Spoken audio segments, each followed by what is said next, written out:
Hi everyone, I just want to show you how I do my hyperbaric oxygen therapy, and it's a mobile one. No one else has it, and here is how I do it. Hi, I'm Dr. Kevin Sadati, board certified facial plastic surgeon practicing in Newport Beach, California. What is hyperbaric oxygen therapy and what is the benefit of that after your surgery?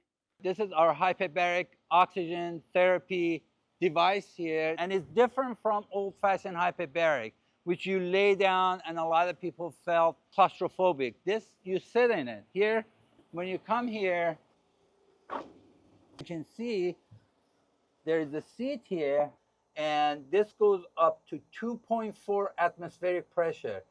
This is the real deal hyperbaric oxygen, and it comes to your home. You don't have to come to our office. Wherever you're staying during your recovery, we have it different from any other places.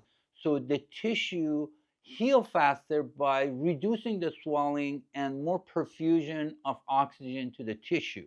For better experience, I provide mobile hyperbaric oxygen therapy for my patients.